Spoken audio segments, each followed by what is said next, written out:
Britney Spears was once the most recognizable pop star on Earth. Her face was everywhere. Her music was unavoidable. She wasn't just famous, she was a global phenomenon. By the age of 20, Britney had already sold millions of records, filled stadiums around the world, and become the blueprint for modern pop stardom.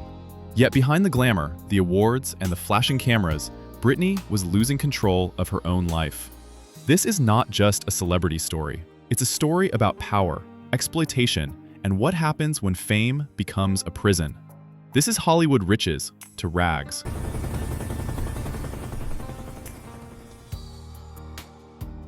Britney Jean Spears was born in 1981 in Macomb, Mississippi, and raised in Kentwood, Louisiana. From a very young age, it was clear she had something special. She could sing, she could dance, and more importantly, she could perform. As a child, Britney entered talent shows and competitions, often outperforming children much older than herself. Her ambition was obvious, but so was the pressure placed on her. By the early 1990s, Britney was cast in The Mickey Mouse Club, alongside future stars like Justin Timberlake and Christina Aguilera. Even then, the pattern was forming: young talent, corporate control, and adults making decisions for children who didn't fully understand the consequences. In 1998, everything changed. Britney released her debut single. The song didn't just succeed, it exploded. Within weeks, Britney became a household name. Her image was carefully constructed, innocent, all-American, yet subtly sexualized. It sold millions. Her debut album went on to sell over 20 million copies worldwide. Britney was no longer just a singer. She was a brand. Tours followed, merchandise followed, endorsement deals followed, and the machine never stopped. As Britney entered her 20s, the pressure intensified. She worked constantly, album after album, tour after tour, interview after interview. Her personal life became public property. Who she dated, what she wore, what she said, everything was dissected. The media's obsession grew darker. Interviewers asked invasive questions. Tabloids mocked her intelligence. Late-night television turned her into a punchline. Britney was expected to be perfect and punished whenever she wasn't. By the mid-2000s, Britney's life began to unravel in public. She married, she divorced, she became a mother, all under the constant glare of paparazzi cameras. At a time when most people would be given privacy, Britney was followed relentlessly. Her lowest moments became front-page news. Her pain became entertainment. In 2007, the pressure reached breaking point.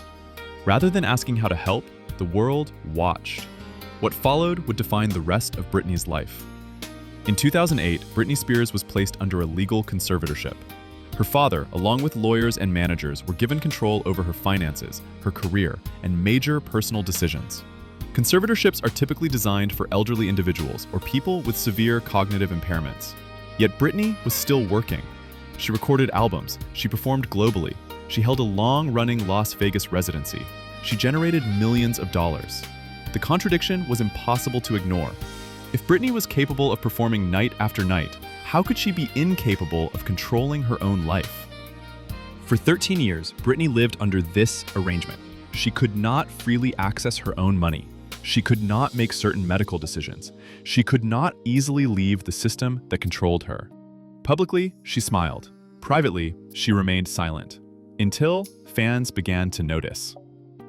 The Free Britney movement started quietly online. At first, it was dismissed as conspiracy theory, but over time, patterns emerged.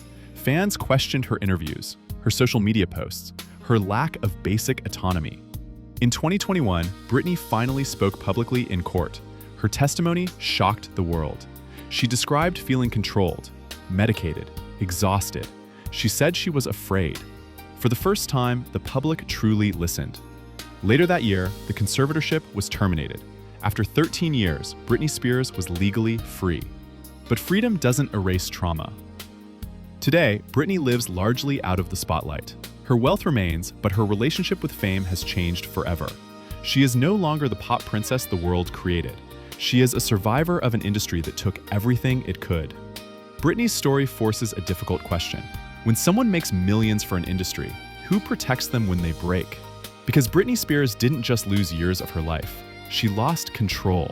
She was rich, she was famous, and for a very long time, she was trapped. This has been Hollywood Riches to Rags. If you enjoyed this video, please like, share, and subscribe so you never miss another story.